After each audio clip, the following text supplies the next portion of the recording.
What is good, Ninja? OJ over here from PlayerEssence, and welcome to the PE Nintendo Switch and Gaming News video. I want to first and foremost say thank you to all the new subscribers. We've had quite a number of people come in throughout the past week or so. So on this channel, you're going to get a variety of videos, pretty much 4 videos a day, and it'll be a combination of PE news videos, vlogs, in addition to live streams. Plus, you're going to get a lot of giveaways and other stuff like that. So thank you to all the new Ninja coming in, and let's keep this train rolling. So today we've got some great news for you guys, so let's go ahead and get right into it. Azure Striker Gunvolt Striker Pack has been confirmed for a retail release on the Nintendo Switch in North America. There's been a little bit of confusion if the Striker Pack, which is a physical version of the game, will be coming over, but we do have confirmation of that. So let's get into this article here. Azure Striker Gunvolt Striker Pack is launching on the Nintendo Switch later this month. It was always planned as a physical title in Japan, but now we have confirmation that North America is receiving the same treatment. Amazon is taking pre-orders for the Azure Striker Gunvolt Striker Pack. In the description below, the listing shows the Nighthawk Interactive will be publishing.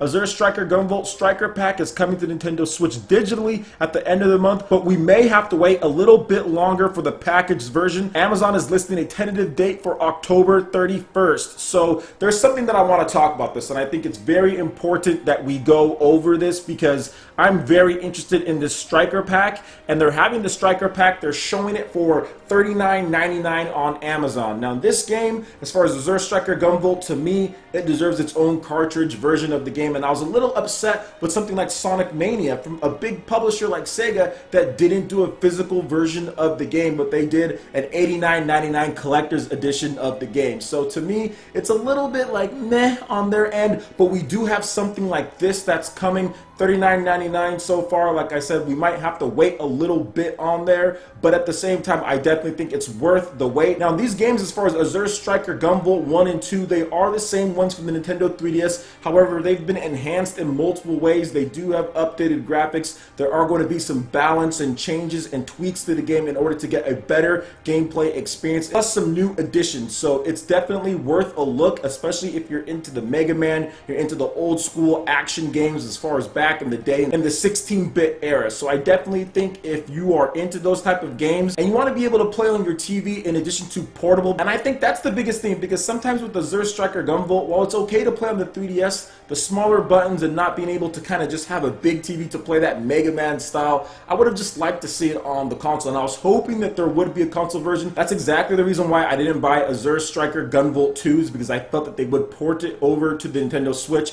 and that's exactly what they did. So I'm glad I didn't buy the game, and then I can get the Striker Pack, and I can also get that pack physical. So I think it's pretty cool. So let me know what you guys think about Azure Striker Gunvolt, the starter pack on the Nintendo Switch. Will you be picking up the physical version or the digital one? Let me know in the comment section below. Alright, and on to some really exciting news. Pokken Tournament DX demo launches on August 23rd, so you can try out the Pokemon fighting game ahead of its September launch. A demo for Pokken Tournament DX will be released for the Nintendo Switch via the Nintendo eShop on August 23rd at 9 p.m. PT, 12 a.m. ET.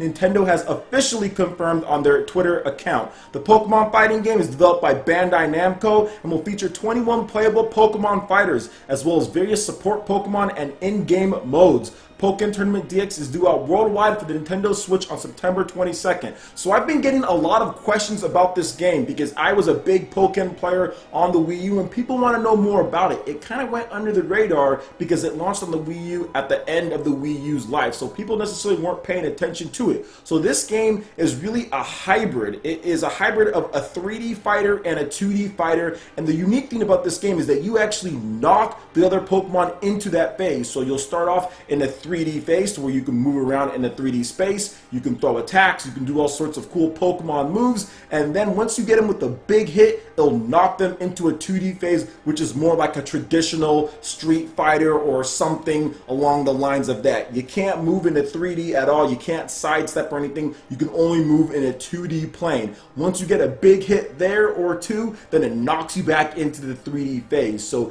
that unique mechanic is pretty much unlike anything that I've ever seen before in a fighting game, and it earned it very high praise from myself and many other gamers out there. So I'm super excited for Pokken Tournament DX on the Nintendo Switch. I think it's going to be really good. There's a lot of little quirks and issues with the game on the Wii U. You can tell they were stretched really thin, whether it was resources, time, or just the Wii U itself. There was a lot of things on that game that just didn't really add up when it came to the resolution, when it came to playing local multiplayer, and I think the Nintendo Switch version is pretty much fixing all of those. From what I understand, it's definitely going to be in a full HD this time. We're also going to have improved local multiplayer to where you don't have to use the Wii U gamepad. Plus, there's going to be Joy-Con play as well, so you can have split Joy-Con play, and there's going to be all sorts of control modes. You can use the Pokken Tournament controller that they released, you can use the Pro controller, you can use all sorts of stuff. So there's going to be a variety of different play styles and different modes and everything for people to do. Hopefully they're going to improve the ranking and the point system. I think that was a big flaw of the first game,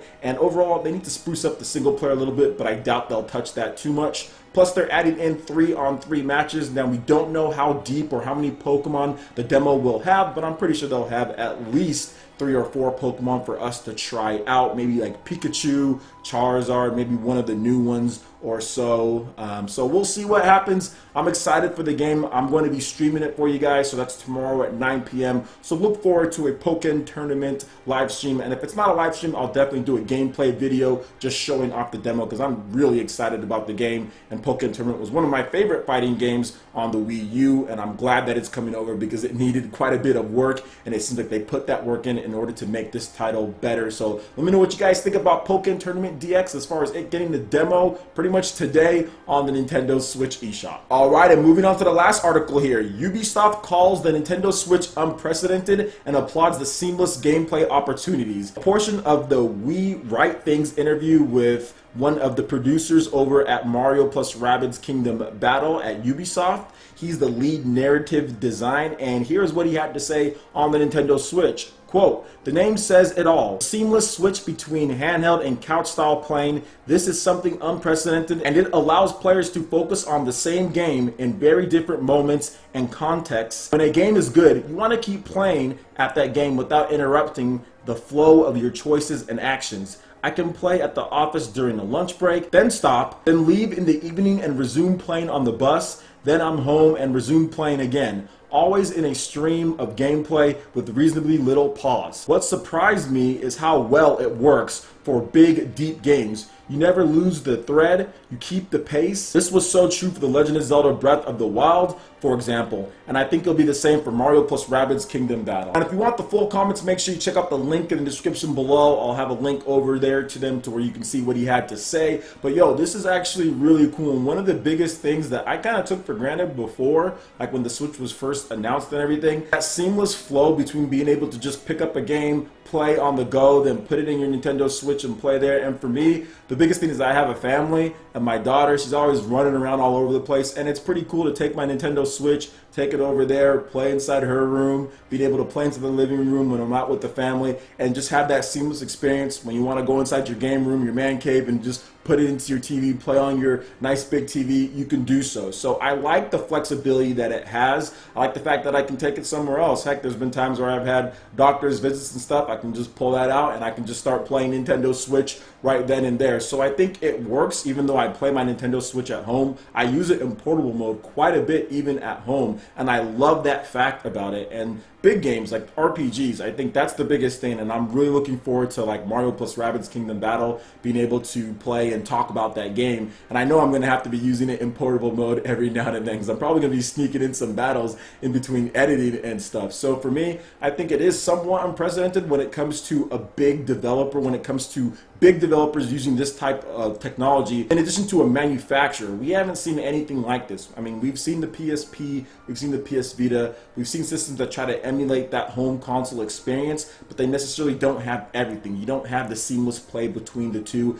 as far as the TV and also on the portable. Sony tried to do it, and then even like Konami, transferring that kind of thing, but it takes too much time. Sometimes there's lag depending on your internet connection, and there's just issues when you talk about remote remote play and all that, it's not the same as the game just running natively and having it right there and just being able to plug it in. I've tried the remote play with Persona 5 and there was issues. There were so many issues that I had. I was just like, I'm done. And I just sold off my PS Vita after that because it just wasn't an experience that I felt that was very smooth like the Nintendo Switch. So this is pretty cool that you said this. I think that a lot of you guys probably think the same way. And what are your experiences with the seamless play? Because I don't necessarily go to like on the bus or anything like that. I don't really have too much times like that. I really just use it in my house, and I like the fact that it's portable in my house because of just my style. As far as my family, my daughter, she's not always in here. She likes to be in the living room. She likes to be in her room. So I like it for that. So I'm pretty sure some of you guys have some different stories as far as what you use it for. Heck, there's probably some people that use it docked all the time. You never know. But that's the flexibility, and that's what the Switch is all about, doing what you want to do. You know, not always having exactly what it's supposed to, which is just be a stationary console. It can be kind of whatever you need it to be at the time. So let me know what you guys think about this news in the comment section below, in addition to the Pokken tournament demo and of course the Azure Striker Gunvolt pack. Alright guys, that wraps it up for this video here. Go ahead and check out the links in the description below. We've got Facebook, we've got Twitter. Go ahead and give us a like and a follow on our social media. Really helps us spread the content of PlayerEssence across the interwebs in addition to YouTube. Also make sure you check out our Patreon page. Pledge any tier and be entered in to win some awesome prizes each month. Plus we got Discord voice chat and $10 prize eShop tournaments for Mario Kart 8 Deluxe, Splatoon 2, and more. So support PE Live and PE Arena right here on PlayerEssence. Also make sure you hit that like button if you did like this video. Lets me know you guys want more content like this going forward in the future. And subscribe to PlayerEssence for the latest news, reviews, discussions, and more. Thank you so much for watching. I will catch you ninja for the next video. Peace.